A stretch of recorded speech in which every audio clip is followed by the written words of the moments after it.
El Ministerio de Salud confirmó 2 casos de sarampión en Santiago, a pesar de que la enfermedad se consideraba erradicada de nuestro país. Un hombre de 31 años y un lactante de 10 meses presentaron síntomas, los cuales posteriormente fueron confirmados por el ISP, ratificando el contagio. Vamos a conocer más detalles al respecto. Nos acompaña el jefe del Departamento de Inmunizaciones del MinSal, Fernando Muñoz. Gracias por estar con nosotros. Bienvenido.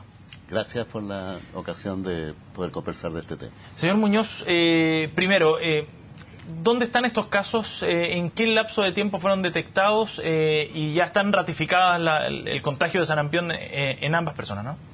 Bueno, los dos son casos confirmados de sarampión. El primero es del 19 de mayo y el segundo de anteayer, el viernes pasado. Ambos son casos confirmados de sarampión por exámenes de laboratorio. No sabemos todavía el tipo exacto de virus. Para eso hay que aislar el virus y someterlo a exámenes genéticos que son bastante complejos y demorosos, pero que permiten ver con mayor precisión si hay una asociación entre los dos casos. Hay diversos tipos de virus. O sea, genéticamente son distintos. Perfecto. Entonces, hay variantes que circulan más en Asia, otras que circulan más en otros países.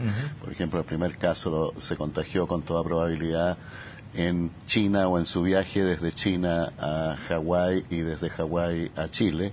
El segundo caso no tiene antecedentes de viajes previos, pero el sarampión es una enfermedad altamente contagiosa, de manera que el análisis que hacen los epidemiólogos y que están haciendo desde el viernes es un análisis que permita trazar la historia del caso del lactante y vincularlo con la historia de por dónde se movió. Ver si hay algún cruce. Y ver si hay algún cruce, porque físico, no necesariamente tiene que ser un cruce que implique una convivencia entre las dos personas, porque, como le digo, es probablemente una de las enfermedades más transmisibles que se conoce. De ahí la preocupación, me imagino. De ahí la preocupación, y por eso es que se hacen todas estas acciones, y por eso es que en Chile nosotros tenemos la enfermedad eliminada hasta ahora. No podemos incluso decir que por estos dos casos se pierda esa condición de eliminación, ¿no? De hecho, Chile ha tenido brotes en el año 2011 y en el año 2009 por importaciones de casos que significaron a su vez algunos casos alrededor de esa persona. Tuvimos un brote en Puerto Natales, tuvimos otro en las termas de Chillán, ligados a turistas, ¿no? ¿Pero es fácil de controlar eso? Bueno, en esos casos se ocurrieron alrededor de 20 o 30 casos y se controlaron los brotes, ¿no? En este caso, hasta el momento no tenemos casos secundarios a estos dos, pero obviamente eso es algo que hay que estar vigilando, tanto en la familia del menor como en los contactos del primer caso del 19 de mayo, que todavía podría contagiar a algunas personas, ¿no? Me imagino que si en esta investigación, para ver si es que hay algún cruce, como decíamos, ¿no? En los recorridos o algún contacto de algún tipo entre ambos contagiados, si se confirma ese cruce, se reduce un poco el rango de acción del virus, pero si fuesen dos situaciones completamente distintas, ya el escenario es otro. El escenario es otro, claro. El sarampión siempre da síntomas, o sea, no existen casos asintomáticos, ¿no? Entonces, este niñito tiene que haberse contagiado con una persona que está enferma de sarampión, ¿ya? Para que fuera un caso autóctono, esa persona tendría que haber pasado desapercibida frente al sistema de salud, ¿no? Una persona que puede haber tenido un sarampión en su casa, digamos, ¿no es cierto? Cosa que es bastante extraña en nuestro medio, que tiene en general la gente bastante acceso a cobertura médica, ¿no? No podemos todavía calificarlo de un caso nuestro, autóctono se llamaría, ¿no? Es posible, pero es una posibilidad. Obviamente es una posibilidad, y es una posibilidad si bien remota, que es preocupante, ¿no? Porque eso significaría, por supuesto, que la condición de eliminación no es la misma que teníamos antes. Significa que tenemos un virus circulando en Chile que requiere de medidas muy fuertes para evitar su expansión. ¿Es posible que haya estado circulando y no se haya detectado o no se haya activado de alguna manera? Como le digo, el sarampión solo se alberga en humanos y siempre da síntomas, ¿ya? Así que no andan virus dando vueltas sin que hayan personas enfermas. ¿Ya?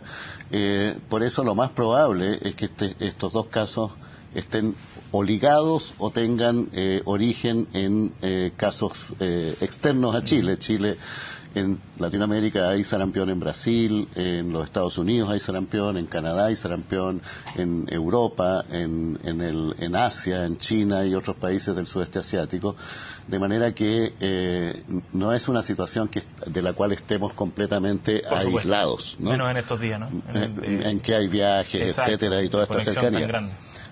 Lo importante para nosotros, y yo creo que para la población, es entender que cuando nosotros decimos que el sarampión puede reaparecer y tomamos medidas como las campañas de vacunación, de hecho este año tenemos una campaña de vacunación y las hacemos cada 4 o 5 años, es precisamente por eso, porque tenemos que aumentar al máximo la inmunidad de la población chilena en base a la vacuna, que es una vacuna bastante efectiva, sí. Y tenemos que lograr esa cobertura, y a veces la gente, como no ha visto sarampión, entonces dice, ¿para qué va a haber esta vacunación contra una enfermedad que ya no existe?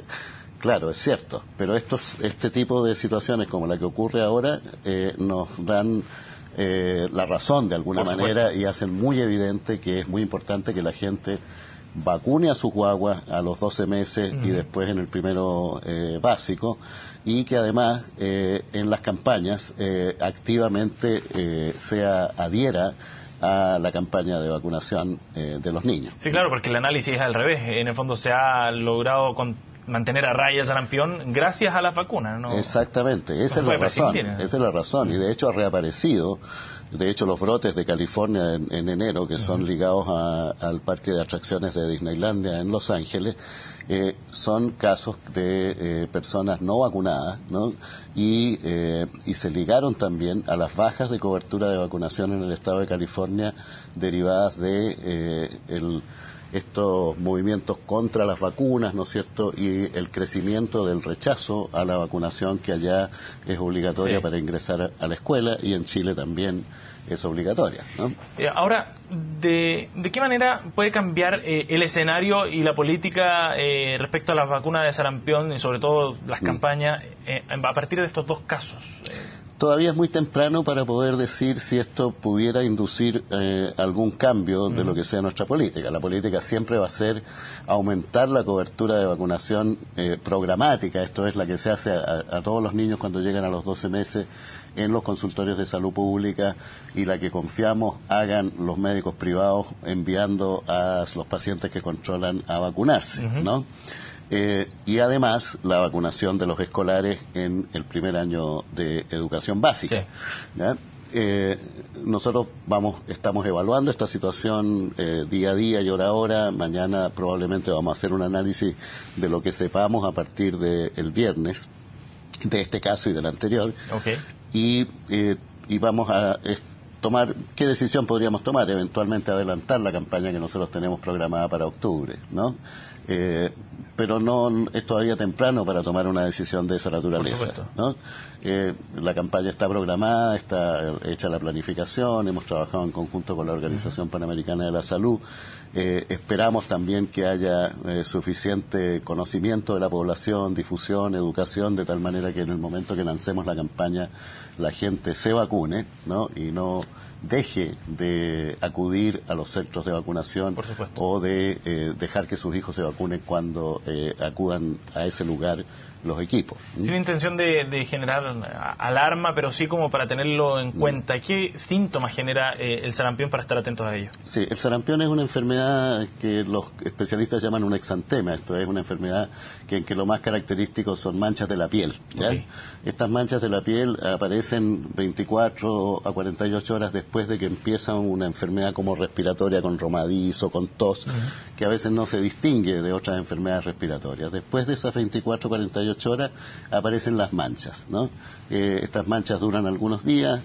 Antes, en la época que yo fui niño, mi mamá lo llamaban alfombrilla, porque es unas manchas parecidas a una alfombrita, son ásperas, ¿no? Se generalizan y desaparecen después de algunos días. El problema del sarampión es que el sarampión produce una baja importante de las defensas en el organismo. Incluso es una baja de defensa que persiste en el tiempo, ¿no? Actualmente se sabe que persiste incluso después de muchos años, ¿no?